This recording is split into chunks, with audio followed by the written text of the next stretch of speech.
It's now time for warnings from and for the future.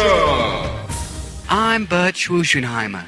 The year 2017. Methamphetamines are legalized in a desperate attempt to gain more members for the Church of Latter-day Saints, otherwise known as the Mormons. The state of Utah and the Mormon Church decide to legalize meth in order to get people hooked on the drug and then save them through the power of Jesus Christ. But it didn't take long for things to take a bad turn.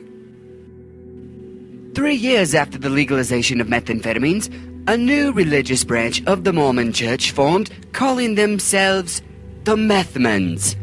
The Methmans, it's understood, continued to hold all the beliefs previously held by the Mormon Church. They just added meth.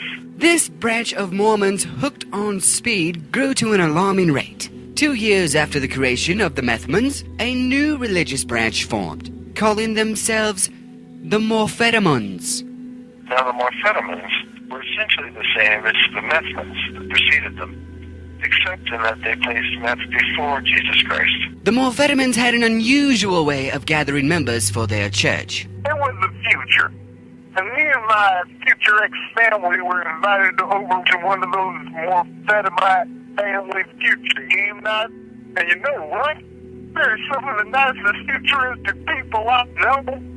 They make me some of the best goddamn future cookies I've ever eaten, while converting my wife and daughters by getting them addicted to future meth. Then they held down future me and my future boy and neutered us, all while playing future Monopoly. Some of the hardest working future people you'll ever meet in the future. In future. Not long after the Morphetamine uprising of 2022, a new and even more deadly, almost super-like meth was created. I knew super meth would be good, but dear God, save our souls. In 2023, the Morphetamines invented a new brand of meth called super meth. It was a mixture of nitroglycerin and blue whale testicles. Super meth took Utah by storm and then the whole country. By 2024, the country was high as shit. But there was one problem. The super meth was running out. When the blue whale went extinct, we tried everything. Humpback testicles, sperm whale testicles, bottlenose dolphin testicles, even my testicles. But it just wasn't the same. By 2025, the country was in a rage. People slaughtering each other to find what was left of super meth.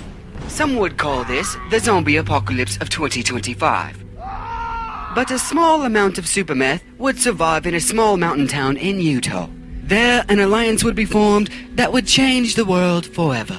These 5 strangers vowed to protect and use the remaining super meth by killing anyone who tried to take it. When the mighty meth and polygamins first formed, they were just too much for us. They killed everybody, even me. These 5 strangers called themselves the Mighty Meth and Polygamins. The mighty meth and polygamins eventually destroyed themselves. Having killed off the entire population of America and half that of Mexico, they turned on each other when the so-called super meth finally ran out. Perhaps it was the withdrawals. Perhaps it was the quality of the super meth that drove the mighty meth and polygamins to utter destruction. And because of all these disastrous events, the United States was left open to be colonized by the French Canadians. I now declare the town of San Francisco to be called San Francisco. I'm Bert Schwuschenheimer, and remember, if it didn't happen, that means you listened. This has been Warnings from and for the Future. Next time on Warnings from and for the Future, we warn you about the great KY shortage of 2023.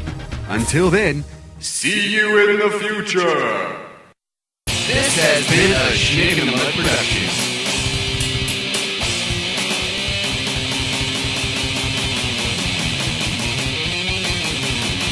Now go suck a bag of schnicks.